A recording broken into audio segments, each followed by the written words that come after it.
forget the day we met. Your eyes so blue, me pressing through. I can't forget the day we met. Your smile so bright, it made me swoon.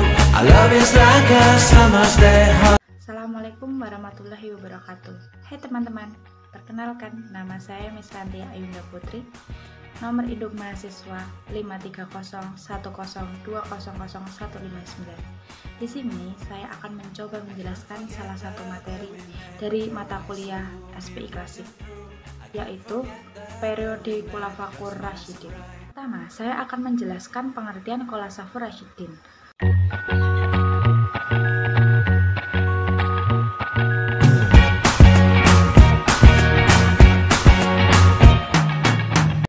Al-Khulafa Ar-Rasyidin bermakna pengganti-pengganti Rasul yang cendekiawan. Adapun pencetus nama Al-Khulafa Ar-Rasyidin adalah dari orang-orang Muslim yang paling dekat dari Rasul setelah meninggalnya beliau. Dalam Al-Quran, manusia secara umum merupakan khalifah Allah di muka bumi untuk merawat dan memperdayakan bumi serta isinya. Sedangkan khalifah secara khusus maksudnya adalah pengganti Nabi Muhammad sebagai imam umatnya dan secara kondisional juga menggantikannya sebagai penguasa sebuah identitas kedaulatan Islam atau negara. Sebagaimana diketahui bahwa Nabi Muhammad selain sebagai nabi dan rasul juga sebagai imam, penguasa, panglima perang, dan lain sebagainya. Tugas Khulafaur Rasyidin adalah menggantikan kepemimpinan Rasul dalam mengatur kehidupan kaum muslimin. Jika tugas Rasul terdiri dari dua, yaitu tugas kenabian dan tugas kenegaraan, maka Khulafaur Rasyidin bertugas menggantikan kepemimpinan Rasulullah dalam kenegaraan, yaitu sebagai kepala negara atau kepala pemerintah dan pemimpin. Adapun tugas kerasulan tidak dapat digantikan Khulafaur Rasyidin, karena Rasulullah adalah Nabi dan Rasul yang terakhir. Yang kedua yaitu Khalifah Abu Bakar As-Siddiq.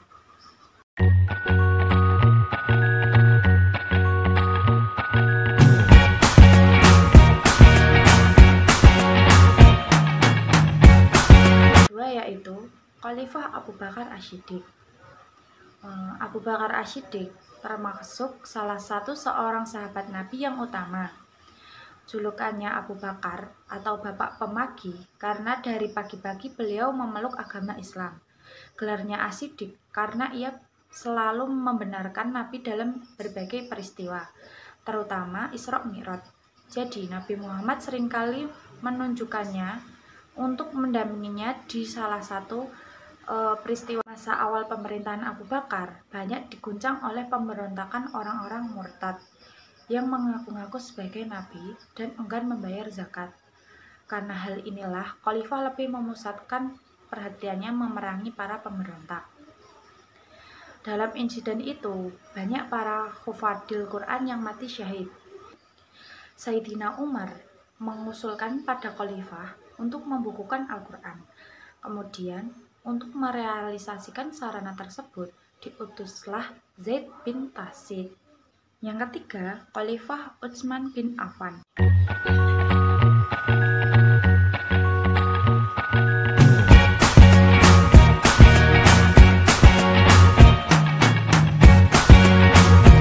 Yang ketiga, Khalifah Utsman bin Affan.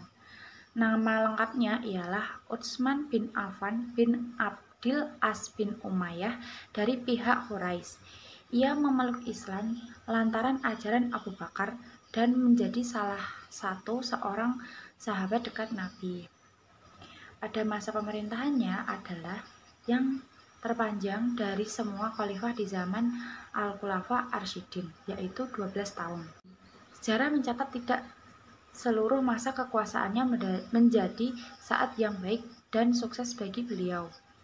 Para pencatat sejarah membagi masa pemerintahan Utsman bin Affan menjadi dua periode.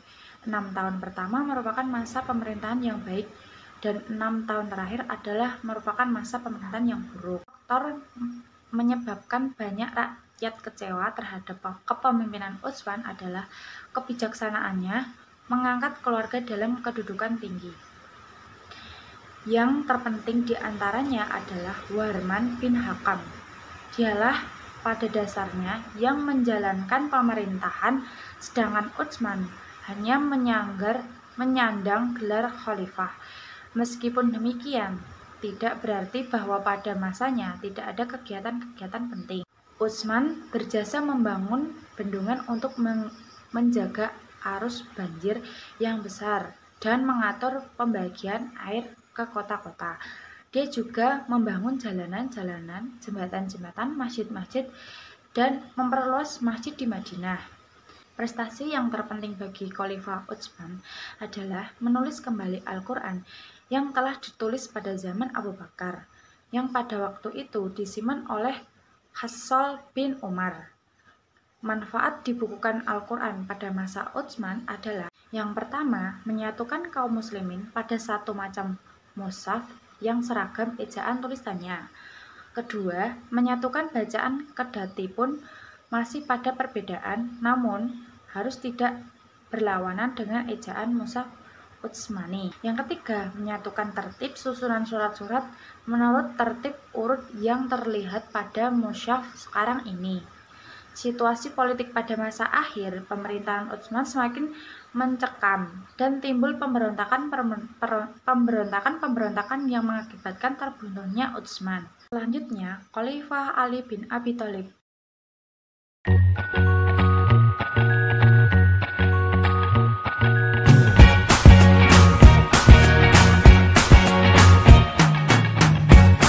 Selanjutnya, Khalifah Ali bin Abi Thalib. Peristiwa pembunuhan Utsman mengakibatkan kegentingan di seluruh dunia, yang waktu itu sudah membentang sampai ke Persia dan Afrika Utara. Pemberontakan yang waktu itu menguasai Madinah tidak mempunyai pilihan lain selain Ali bin Abi Thalib menjadi khalifah. Waktu itu, Ali berusaha menolak, tetapi Zubair bin Awam dan Tolal bin Ubaidah memaksa beliau sehingga akhirnya Ali menerima baiat mereka, menjadikan Ali salah satu khalifah yang dibait secara massal, karena khalifah sebelumnya dipilih melalui cara yang berbeda-beda. Ali memerintahkan hanya 6 tahun. Selama masa pemerintahannya, ia menghadapi berbagai pergolakan. Tidak ada masa sedikitpun dalam pemerintahannya yang dikatakan stabil. Persoalan yang pertama yang dihadapi Ali adalah pemberontakan yang dilakukan oleh Zubair dan Aisyah. Alasan mereka, Ali tidak mau menghukum para pembunuh Utsman. Abu Musa sebagai yang tertua dipersilahkan untuk berbicara terlebih dahulu. Sesuai dengan kesepakatan sebelumnya antara mereka berdua, Abu Musa menyatakan pemberhentian Ali dari jabatannya sebagai khalifah dan menyerahkan urusan penggantiannya pada kaum muslimin. Tetapi ketika tiba giliran Amir bin As, ia menyatakan persetujuan atas pemberhentian Ali dan menetapkan jabatan khalifah bagi Muawiyah. Ternyata Amir bin As menyalahkan kesepakatan semula dibuat sebagai Abu Musa. Sepak terjangnya dalam peristiwa ini merugikan pihak Muawiyah. Ali menolak keputusan hakim tersebut, tetapi mempertahankan kedudukannya sebagai khalifah. Setelah terjadi peristiwa tersebut, Ali menolak keputusan hakim tersebut dan tetap mempertahankan kedudukannya sebagai khalifah. Peristiwa tersebut, kelompok Ali pecah menjadi 2 bagian dan kelompok yang keluar dari kelompok Ali dinamai sebagai kelompok Khawarij atau orang-orang yang keluar. Pada tanggal 24 Januari, ketika Ali sedang dalam perjalanan menuju Masjid Kufah, ia terkena hantaman pedang beracun di dahinya. Pedang tersebut yang mengenai otaknya diantumkan oleh seorang pengikut kelompok Khawarij yang ingin membalas dendam atas kematian keluarga wanita temannya yang terbunuh di Nahrawan. Yang ketiga, Khalifah Umar bin Al-Khattab.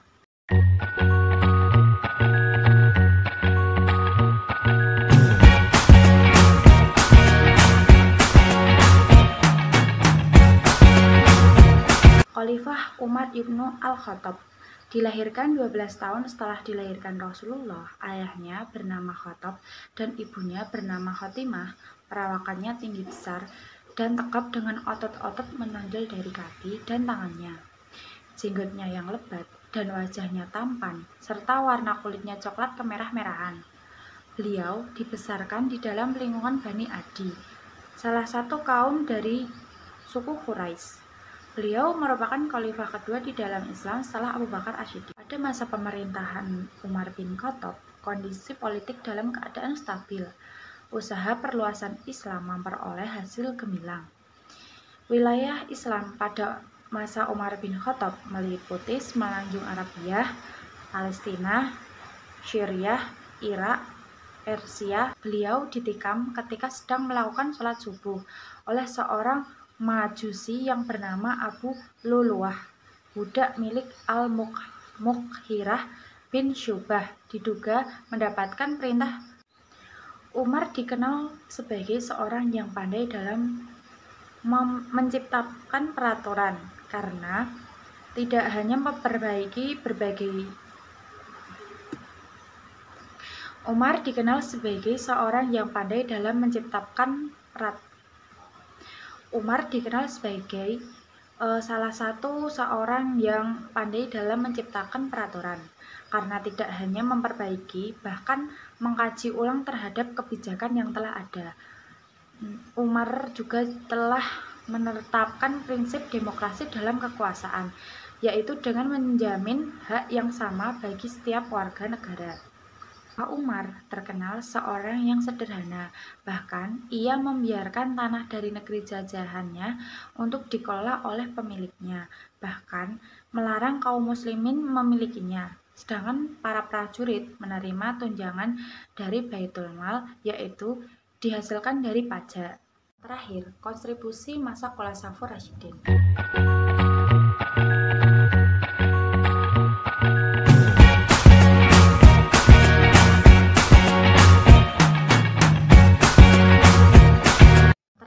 Kontribusi masa Khulafaur Rasyidin. Dalam peradaban Muslim Islam pada masa Al-Khulafa Ar-Rasyidin mengalami kemajuan yang sangat pesat. Dari segi antropologi, para Al-Khulafa Ar-Rasyidin juga bisa memasukkan budaya bangsa luar Arab ke bangsa Arab dengan prinsip tidak ada pertentangan dan perbedaan antara mereka. Dilihat dari segi sosiologis bahwa pemimpin-pemimpin pada masa Khulafaur Ar-Rasyidin adalah bukan pemimpin yang otoritas, melainkan masyarakat yang menghimbau, bukan kekuasaan untuk pemerintah. Masa Al-Khulafa Ar-Rasyidin adalah masa yang sangat pantas ditiru dalam pribadinya, karena mereka adalah seorang pemimpin yang adil, bijaksana, sederhana, dan sebagaimana. Yang pertama, Islam.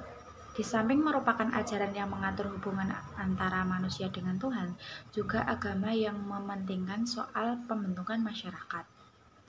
Kedua, dalam dada para sahabat Nabi, tertanam keyakinan yang sangat kuat tentang kewajiban menyatukan ajaran-ajaran Islam atau dakwah ke seluruh penjuru dunia. Ketiga, bertentangan aliran agama di wilayah Bizaitun mengakibatkan hilangnya kemerdekaan keagamaan bagi rakyat. Yang keempat, Islam datang ke daerah-daerah yang dimasukinya dengan sikap simpatik dan toleran, tidak memaksa rakyat untuk mengubah agamanya dan masuk Islam. Yang kelima, bangsa Sami di Syria dan Palestina dan bangsa Hami di Mesir memandang bangsa Arab lebih dekat daripada bangsa Eropa. Bizaitun yang memerintah mereka. 6. Mesir, Syria dan Irak adalah daerah-daerah yang kaya. Kekayaan itu membantu penguasa Islam untuk membiayai ekspansi ke daerah yang lebih jauh. Sekian dari saya, bila ada kesalahan mohon dimaafkan. Terima kasih. Wassalamualaikum warahmatullahi wabarakatuh.